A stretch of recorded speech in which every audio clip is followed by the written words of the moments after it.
Well, hey everyone, this is Sony Artisan and Singh-Ray Ambassador Don Smith, and I would like to welcome you to the July tip of the month, where every month I try to help you landscape photographers primarily out there uh, increase your knowledge on your processing and how to work around different issues. And would love to hear anything you guys might want me to record. You can always drop me an email, don@donsmithphotography.com. And also, I want to, before we get going today, say I'm getting excited about my next upcoming workshop out in Madeline Island, Wisconsin.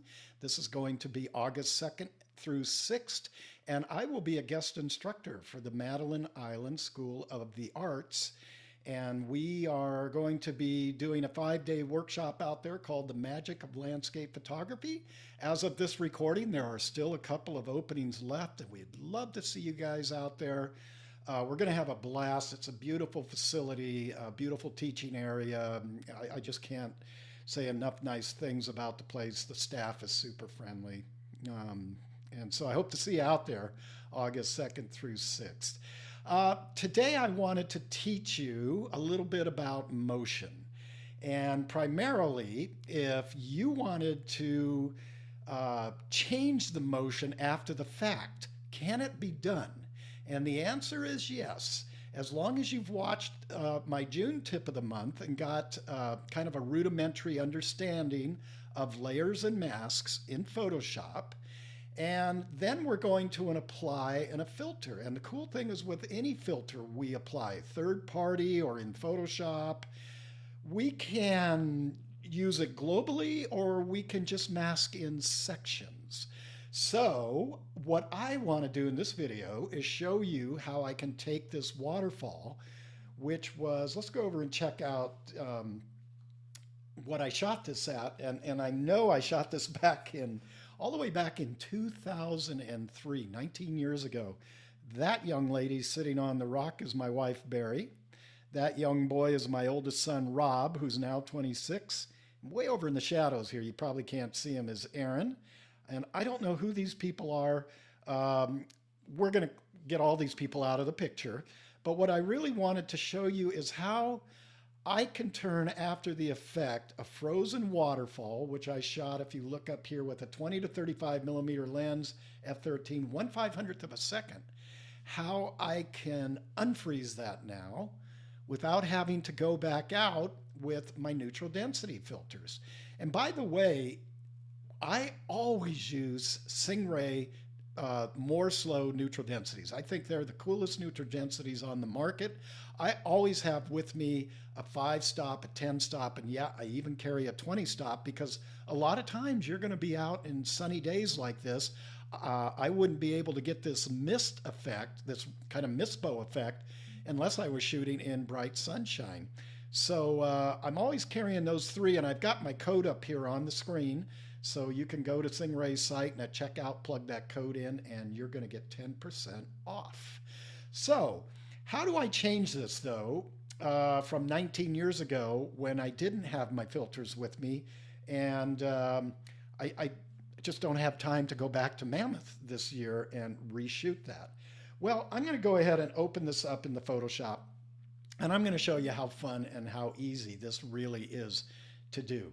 So the first thing we have to do is always have your layers palette open, and we're going to click on, let me just full screen this for you guys.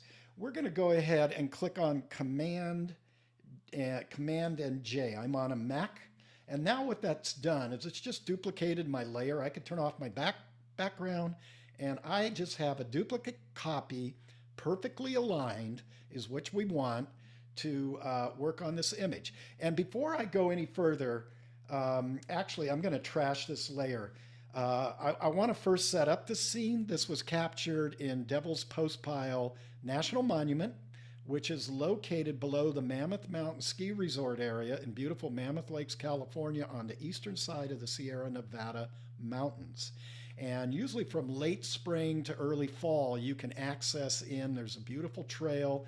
You would go past Devil's Postpile, and you can see this is some of that basalt formation that would be along the trail that you would actually see columnar formations of it prior to getting to this waterfall. And if I can recall, this is 19 years ago, I don't think it was more than a mile's hike out of the parking lot. I mean, we had the two little guys with us, and I know they made it no problem. So if you're ever up in that area, swing in. It's awesome. Remember to take your neutral density filters. But if you don't, and or if you have your own waterfall pictures where you have frozen water and would like to kind of get more of a silky look after the fact, I'm going to show you how to do that in this video. Okay, so first things first, let's come down here. I'm going to go to my lasso tool, and we're going to do a little cleanup here. That's Rob, my son Rob, who's 26 now. We're going to get rid of him. I'm going to take this other family out here, and all I'm doing is using the lasso tool, hitting the delete key and making sure it says content aware fill, and just letting Photoshop kind of handle these removals. You may want to leave Barry in, but because I'm going to do some blurring, I'm going to take her out. And I'm not sure where Aaron went down in here, so for right now I won't worry about him. We can always come back and remove him after the fact. Okay, now we're going to go to Command J, and we're going to make that duplicate layer. And now the fun begins. So if you come up under your filter layer in Photoshop and you come down, you're going to have two blur options you can go to. You can go to this first blur, which gives you a lot that I use in there as Gaussian blur. Sometimes I'll use lens blur a little bit, but usually I'm in there using Gaussian blur. But blur gallery is very cool. This is where you can get iris blur. You can do tilt shifts. I've worked in there a ton on their tilt shifts. It's really fun. You can even do spin blurs, but today we're going to work strictly with the path blur tool.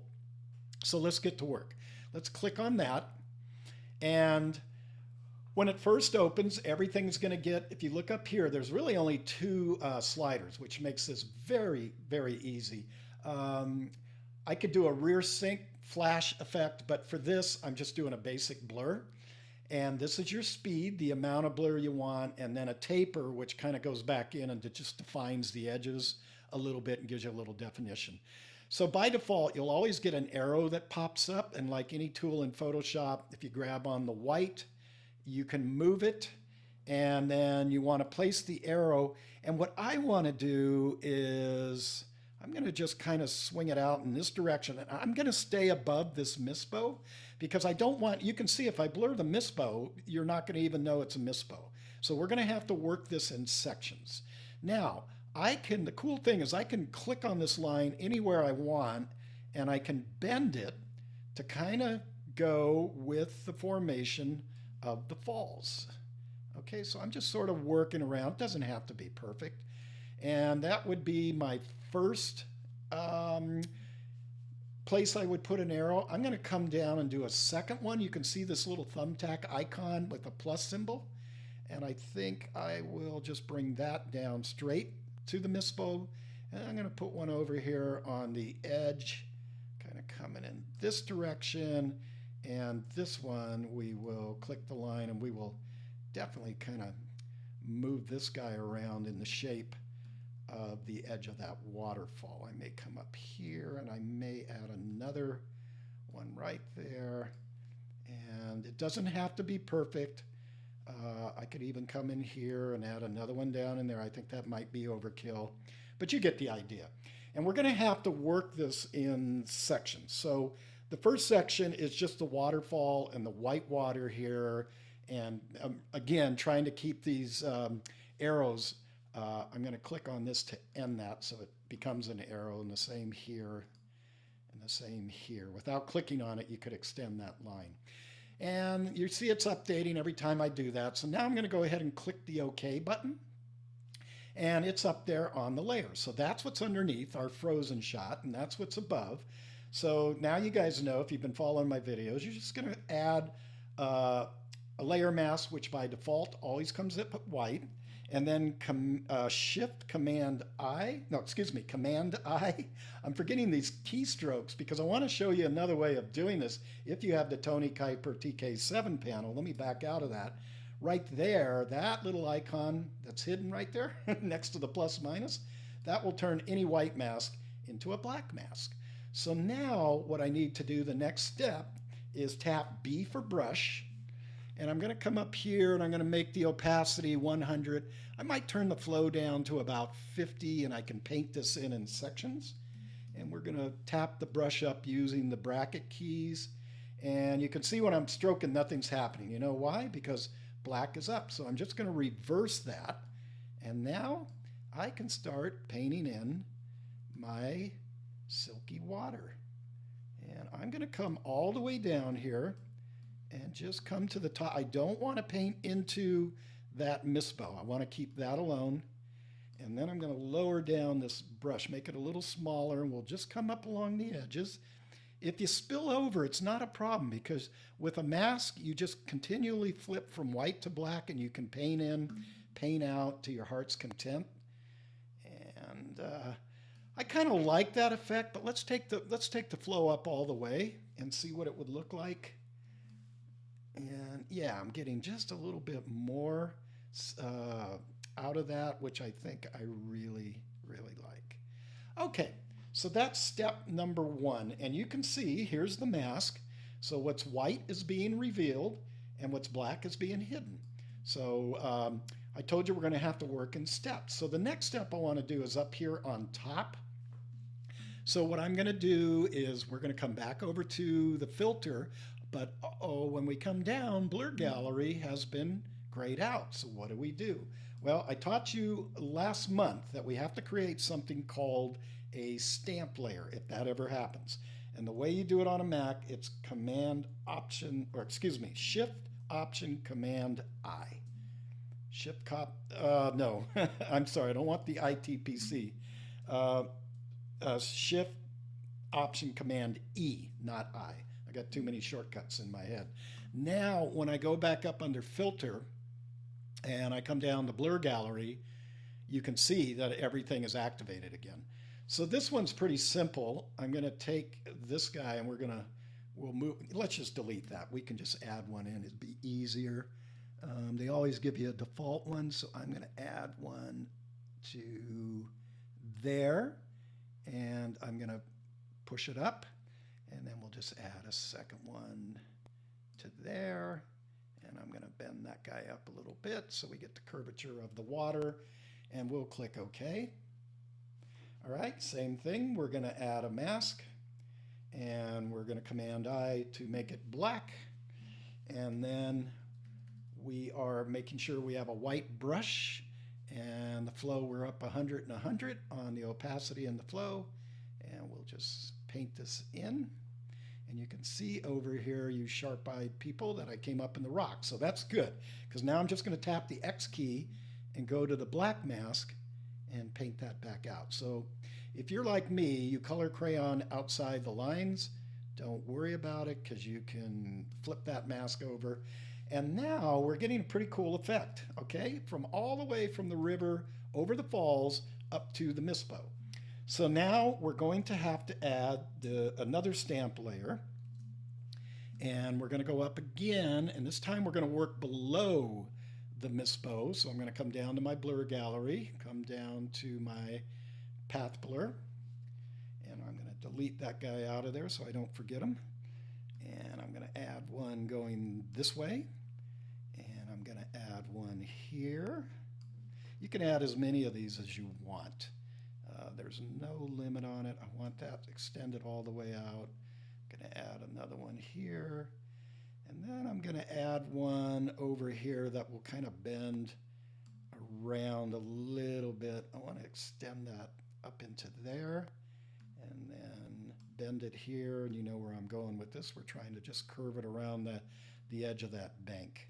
Okay, and I think we're doing a pretty good job. This one, let's come up over here and bend it up along that bank and bring it just under there.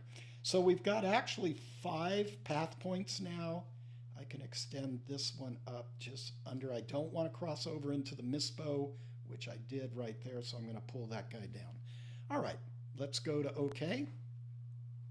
I'm just going to come strictly here now to the TK7 and click with my black mask, and then I'm going to bring my brush up.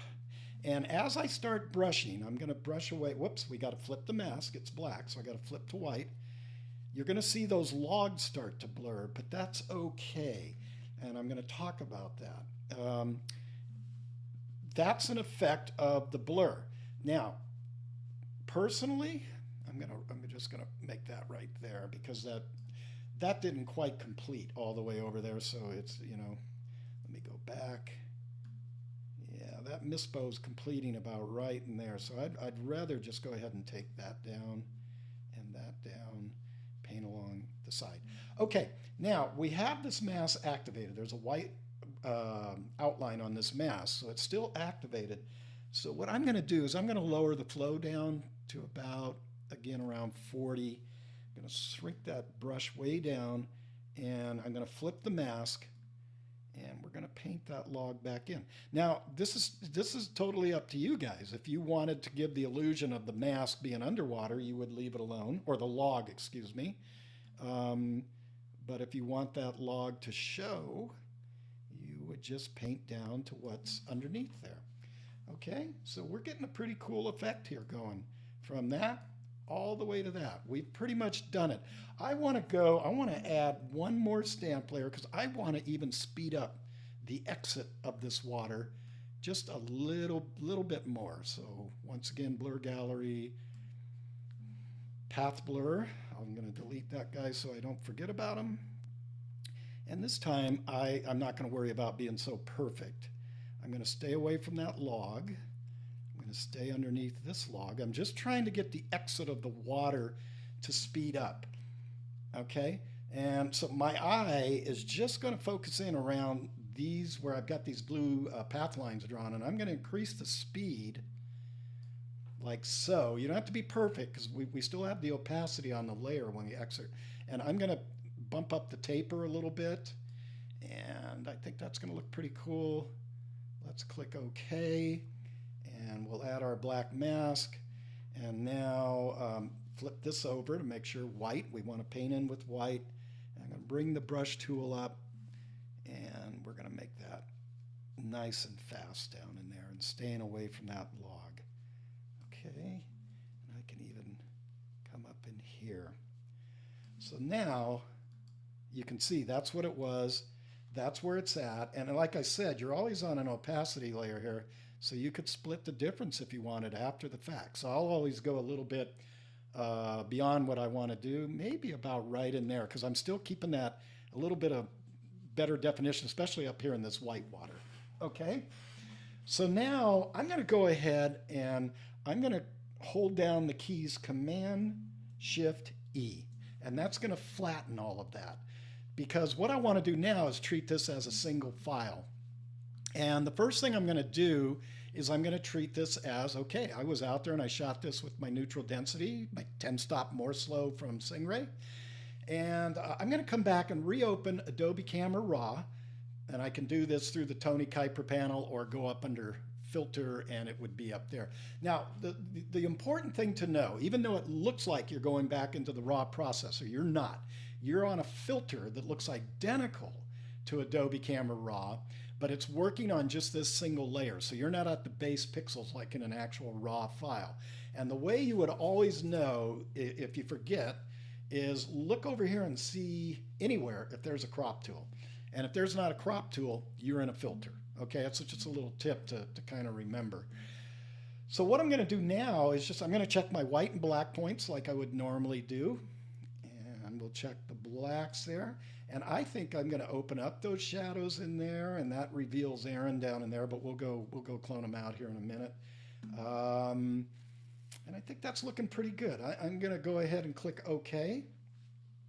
And because I'm on the background layer, I can I can just get the content aware tool, and he's out. All right, I'm going to now click my lasso tool, L for lasso, and I'm going to let my eye, I always let it run around the perimeter of the picture and see if there's any bright areas out there that might want to tug the eye away from the center action. And I want to tone down the tone of this, the top of the basalt where the dirt has come over it over the years, and it's a lighter tone. I like to feather out anywhere in a range of 300 to 500 pixels. Just experiment with it. And then I always just go in and add a curves layer at the bottom of the layer stack. I usually will, you can do it two ways. You can come over to the right side of the data mask or click on the targeted adjustment tool and drop the eyedropper right over the tone of the dirt. I'd go to the brighter part, maybe right there, and pull down. Okay? And now I've kind of taken that away. It's not so obvious. And again, if you think it's overcooked, you're on an adjustment layer. You can play around with the opacity. I think about right there, but I think it feathered down in here more than I'd want. So I'm going to add a group, which is this folder down here, and then I'm going to put a mask on it. And then I'm going to take this curve layer and I'm going to push up, and it's going to indent. And this is a little technique called masking the mask. So now I'm going to click on the mask, the white mask that I added to the group, and I'm going to flip my brush over to black, and I'm going to click B for brush, and I think I'll leave the settings alone, and we're going to just paint back in that area that got a little too dark. And see, I don't want that coming up, so I'll flip the mask again and paint that down. And now I think we got it looking pretty good. So I'm going to close that up, and that's what that indentation arrow would mean, that you have layers underneath, and there's the mask we just created for that. So that's a masking the mask, you guys. I would like to open up the shadows along here.